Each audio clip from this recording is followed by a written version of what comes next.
Bienvenue dans le podcast Kilo Émotionnel, le podcast qui t'aide à décoder les vraies raisons qui te poussent à trop manger. Je suis Johanna Verdi, coach de vie, auteure du guide Mon cahier Kilo Émotionnel, créatrice du programme Déjeuner en paix et moi-même ancienne mangeuse compulsive. Si la nourriture te rend dingue, si tu te jettes sur la bouffe à la moindre contrariété, si tu rêves de perdre du poids mais que tu es incapable de tenir un régime plus de 2 jours ou 2 heures consécutives, tu es au bon endroit. Avec ce podcast, je vais te montrer comment sortir de l'obsession alimentaire et faire la paix avec ton assiette et ta balance pour que tu puisses enfin consacrer ton énergie à ce qui compte vraiment. Hello et bienvenue dans ce nouvel épisode du podcast Kilo Émotionnel. Aujourd'hui, j'avais envie de te parler de transmission et de filiation. Pourquoi ? Parce que je suis intimement convaincue que ce sujet de la relation dysfonctionnelle avec la nourriture, c'est pas un truc qui apparaît comme ça du jour au lendemain, c'est pas un truc qui vient de nulle part, c'est pas un truc qui choisit une personne comme ça en mode roulette russe. Moi, je pense que c'est quelque chose en fait qui se développe déjà sur un terreau fertile, et ce terreau fertile, c'est celui d'une personnalité hypersensible. Et ça, j'en parle beaucoup plus en détail dans l'épisode 7 du podcast. Dans ce terreau hypersensible, ce terreau fertile, en fait, il y a des graines qui sont plantées et ces graines se transforment ensuite en racines très profondes et c'est ce qui donne ensuite des plantes. Et ces plantes, c'est nous à l'âge adulte. Et le problème, c'est que les graines qui ont été plantées, en fait, souvent, elles ont été plantées par d'autres personnes. Et on a beau en avoir conscience, en fait, c'est pas forcément toujours facile de s'en défaire. Puis le truc, c'est qu'aussi souvent, on se rend pas compte, en fait, que ce sont d'autres personnes qui les ont plantées. Donc, c'est pour ça qu'aujourd'hui, je voulais vraiment en parler.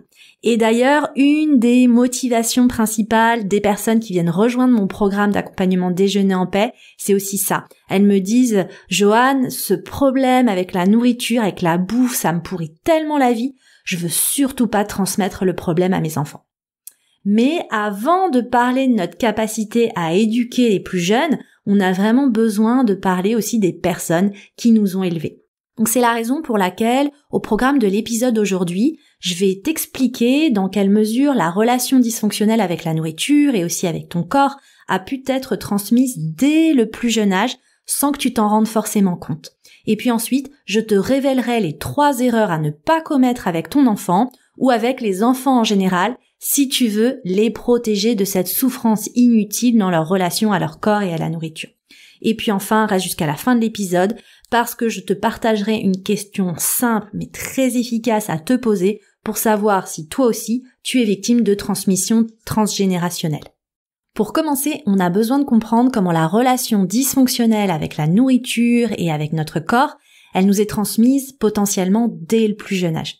Alors pour moi, ce sujet, je considère qu'il y a, on va dire, 2 parties, la partie visible et la partie invisible. La partie visible, c'est la partie la plus évidente, c'est tout ce qui concerne la relation à la nourriture et à la façon de manger. Dans cette partie visible, il y a évidemment toutes les injonctions éducatives. Alors on connaît tous les conventions sociales, le fameux « c'est l'heure, on passe à table ».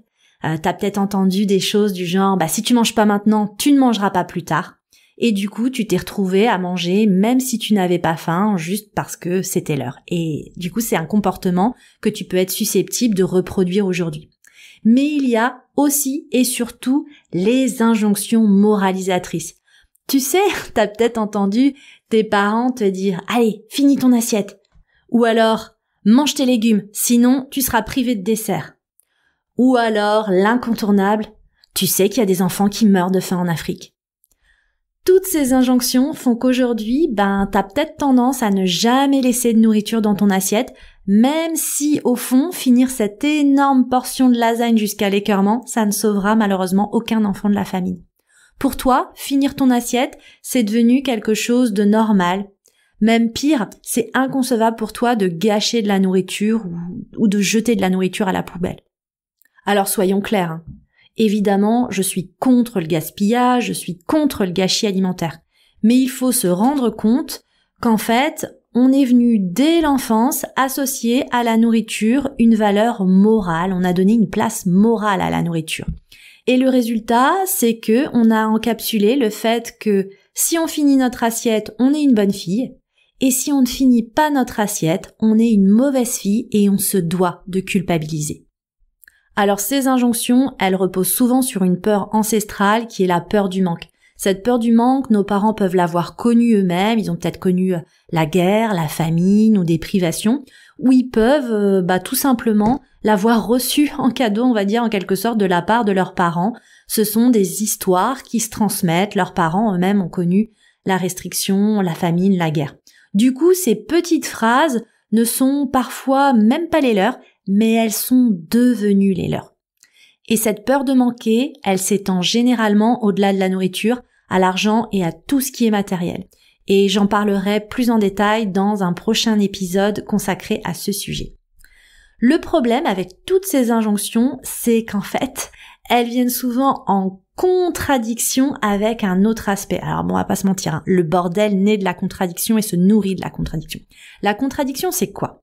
C'est qu'on doit finir son assiette pour ne pas gâcher et ne pas culpabiliser. Mais pour peu que tu finisses systématiquement ton assiette, pour peu que t'aies eu enfant un trop bon coup de fourchette, on t'a peut-être freiné, de peur que tu prennes du poids. Alors ça commence parfois avec un médecin ou une infirmière scolaire qui dit à ta mère « Ouh là là, attention, elle est un petit peu au-dessus des courbes, va peut-être falloir commencer à faire attention à ce qu'elle mange. » Et le fonctionnement et les conséquences, j'en parle vraiment en détail dans l'épisode 4 consacré au fait de manger en cachette. Mais ça commence aussi parfois juste parce que ta mère, elle a peur que tu prennes du poids. Et cette peur, on va pas se mentir, elle est profondément enracinée dans la grossophobie de notre société. Et j'ai entendu tellement d'histoires du type ma mère était ultra mince, elle faisait tout le temps attention, elle ne voulait pas que je ressemble aux sœurs de mon père, parce que du côté de mon père, ils sont plus forts, ils sont plus costauds. Il se peut aussi que ta mère, elle ait elle-même souffert de grossophobie enfant et qu'elle ait voulu en fait te protéger de toutes les souffrances, en essayant au mieux de contrôler ton poids pour que tu ne subisses pas en fait les moqueries qu'elle a pu subir. Ou alors ta mère, elle détestait son corps et elle voulait que toi, tu aimes le tien. Et du coup, elle t'a embarqué malgré toi dans le cycle infernal des régimes et des restrictions. Elle t'a peut-être emmené voir des nutritionnistes, des diététiciennes ou chez Weight Watchers. Elle te préparait des Tupperware. Peut-être que vous étiez au régime ensemble, peut-être que t'avais pas la même assiette que tes frères et sœurs. Peut-être aussi que ta mère ne t'a pas mise au régime, mais tu l'as toujours vue au régime. C'est elle qui emmenait son Tupperware. C'est elle qui ne mangeait pas le gâteau d'anniversaire ou qui te disait qu'elle devait perdre 10 kilos pour le mariage de sa cousine.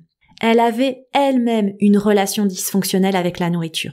Et tu l'as peut-être vue manger en cachette, se peser tous les jours ou emmener sa balance en vacances. Tu l'as peut-être vue pleurer parce qu'elle avait pris du poids ou qu'elle ne rentrait plus dans sa robe. Et tu l'as peut-être entendu dire « Maman est moche, maman est grosse, tu ne vas plus l'aimer ». Et puis enfin, tu as peut-être baigné dans les jugements sur le corps des autres, t'as peut-être entendu ta famille qui faisait tout le temps des commentaires ou des critiques sur les personnalités qui passaient à la télé, ou t'as peut-être entendu ta grand-mère dire « T'as grossi, t'as maigri, ou oh là là, t'as vu ma Chinette, elle porte cette robe avec des cuisses pareilles, faut oser quand même. » Toutes ces petites phrases, en fait, qui renvoient à la critique et au jugement sur le corps des autres. Résultat, t'as intégré que ta faim, c'était une sorte de bête féroce et dangereuse que tu dois dompter pour ne pas grossir. Parce que grossir, c'est mal. Grossir, c'est le risque d'être moche et d'être jugé et rejeté. Donc tu vois déjà à ce stade, tu te retrouves malgré toi dans un équilibre précaire entre le fait de bien manger, de finir son assiette et d'être une bonne petite fille, et en même temps d'être aussi une bonne petite fille en faisant attention à ce que tu manges, en évitant les aliments interdits et en faisant attention à ton poids. Donc déjà là, ça vient créer un bon gros bordel, on va pas se mentir. Et puis à ça vient s'ajouter autre chose. Autre chose de beaucoup plus pernicieux parce que c'est invisible et malheureusement on n'en parle pas assez. Cette partie invisible déjà, ça va être l'image de la femme qui a pu être transmise par le comportement de ta mère. Ta mère, en suivant des régimes, en voulant perdre du poids à tout prix, elle t'a transmis des informations sur ce qu'une femme devait être, ce à quoi elle devait ressembler et toutes les choses auxquelles elle devait être prête à renoncer pour rentrer dans le moule et être digne d'être acceptée et aimée. Ta mère, en n'aimant pas son corps, en n'aimant pas son apparence, en se dénigrant et en se dévalorisant en permanence, elle a encapsulé en toi le fait que pour avoir une bonne estime de soi et s'aimer, il fallait être mince. Et ta mère, en ayant potentiellement dans le foyer une posture sacrificielle, en faisant passer les besoins des autres avant les siens, elle t'a transmis cette croyance selon laquelle une femme doit être mince, s'occuper de sa famille et suivre les règles quoi qu'il en coûte. Et c'est peut-être aujourd'hui une posture que tu as tendance à reproduire malgré toi. Et puis enfin, le rapport dysfonctionnel au corps, il peut aussi être lié à des abus ou à des violences faites aux femmes dans ta famille. Et ça renvoie d'ailleurs à l'épisode numéro 6 du podcast consacré aux kiloprotection. Si dans ta famille il y a eu des expériences de violence physique ou d'abus sexuels, on a pu te transmettre le message inconscient et très paradoxal qu'il ne fallait pas être grosse pour plaire, mais qu'être trop belle, trop mince, trop sexy, c'était dangereux. Encore une fois, ça peut être des abus qui ont été vécus par ta propre mère ou un traumatisme qui a été vécu par une génération antérieure. Qu'on le veuille ou non, on hérite parfois de ces traumatismes familiaux et de ces peurs inconscientes et on peut avoir l'impression de porter ce poids en nous-mêmes. Résultat, on a construit malgré nous notre identité de femme et de mangeuse sur ces croyances. Et qu'on le veuille ou non, on construit aussi dès ce moment-là notre future identité de mère. Et j'entends le terme vraiment au sens large. On est mère même si on n'a pas d'enfant. Être mère, c'est notre capacité à transmettre ce qu'on a en nous, ce qu'on a appris, nos croyances, nos valeurs, parce qu'on a tout un rôle à jouer sur cette terre pour les générations futures. Qu'on ait des enfants ou pas, qu'on arrive à en avoir ou pas, qu'on ait trouvé la bonne personne avec qui les faire ou pas, qu'on veuille en avoir ou pas.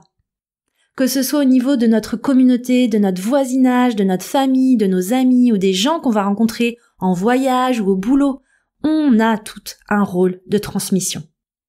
Et c'est la raison pour laquelle, que t'aies des enfants ou pas, je voudrais vraiment éveiller ta conscience sur ces 3 erreurs fréquentes mais qu'il faut absolument éviter pour protéger les générations futures. La première erreur que je vois tout le temps, c'est de pas leur faire confiance. D'avoir tellement peur pour eux qu'on remet en question leur intelligence innée, à savoir s'ils ont besoin de nourriture ou pas. Et trop souvent, j'ai entendu des phrases du genre « Quoi, mais t'as pas faim? Faut manger quand même !»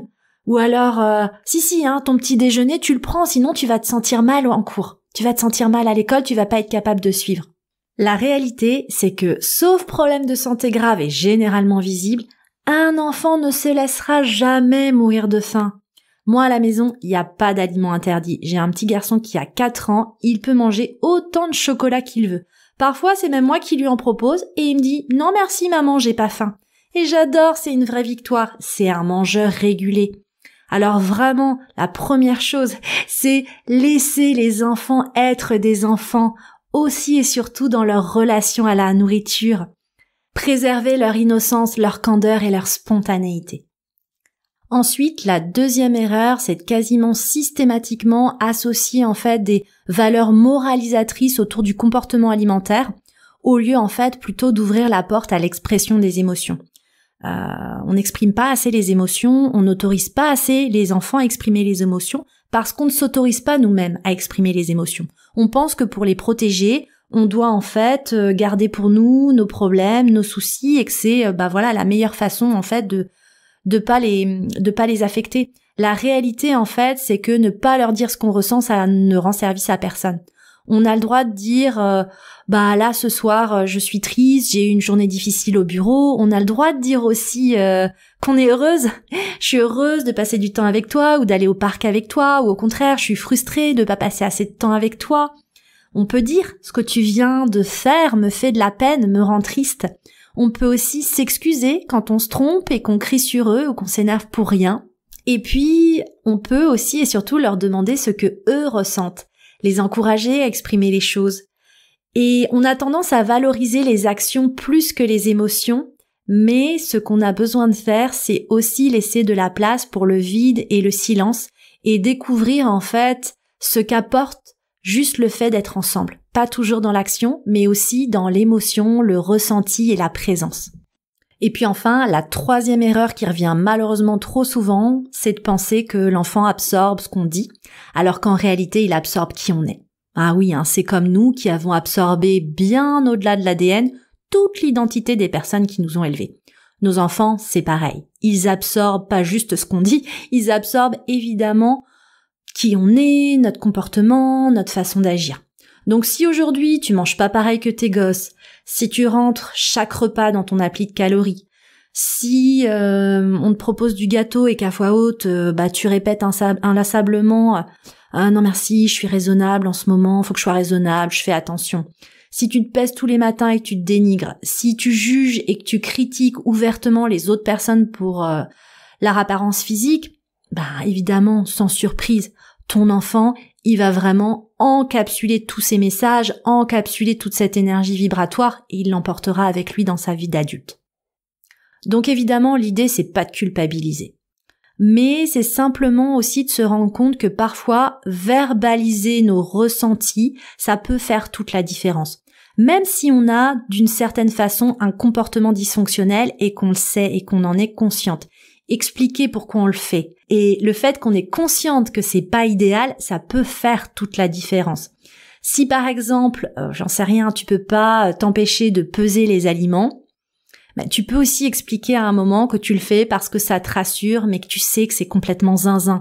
Mettre de la légèreté dans tout ça, ça peut faire toute la différence parce que finalement, les enfants, ils sont capables de tout entendre. Ils sont capables de s'adapter et de dépasser les situations les plus difficiles sous réserve qu'on leur explique. Parce qu'au final, ce qui les détraque le plus, c'est pas la vérité. Souvent, ce qui les détraque le plus, c'est les non-dits et les silences. Mais pas les silences bénéfiques dont j'ai parlé précédemment, qui impliquent une vraie présence. Là, c'est des silences d'évitement, c'est des silences gênants en fait. Ce sont des non-dits vraiment gênants. Parce que le problème des non-dits et des silences gênants, c'est que quand on sait pas, évidemment, on s'imagine, et on s'imagine évidemment le pire, des scénarios dont on est généralement le grand coupable. Donc voilà, si aujourd'hui t'es dans une situation où tu vis encore des mécanismes dysfonctionnels, ça sert à rien de culpabiliser et surtout ça sert à rien de te planquer. Mieux vaut mettre des mots sur tout ça, partager tes ressentis. Y a rien de mal, y a rien d'interdit. Quand on parle des choses, on les dédramatise, on les désacralise et puis on est capable aussi tous de passer à autre chose. Donc c'est vraiment super important. Voilà, j'espère que cet épisode t'invitera à réfléchir sur ce sujet. Et puis si tu te dis aujourd'hui « Oh non, mais Joanne, t'inquiète, moi j'ai une super enfance, une super éducation alimentaire », je t'invite simplement à te poser la question suivante. Est-ce que les personnes qui t'ont élevé ont la relation idéale à leur corps et à la nourriture dont tu rêves? Si la réponse est non, je t'invite à réécouter l'épisode de podcast depuis le début. Tu aimes ce podcast? Soutiens-le avec des étoiles, avec un commentaire sur ta plateforme d'écoute préférée. C'est ce qui aidera plus de personnes à découvrir les épisodes. Et puis nous, on se retrouve la semaine prochaine. La semaine prochaine, on parlera des sensations alimentaires. Pourquoi est-ce que c'est si dur de ressentir quelque chose d'aussi simple que la faim et la satiété? Je t'expliquerai la semaine prochaine pourquoi tu as perdu cette intelligence innée et surtout, comment la retrouver. Je te remercie pour ta présence et je te donne rendez-vous au prochain épisode.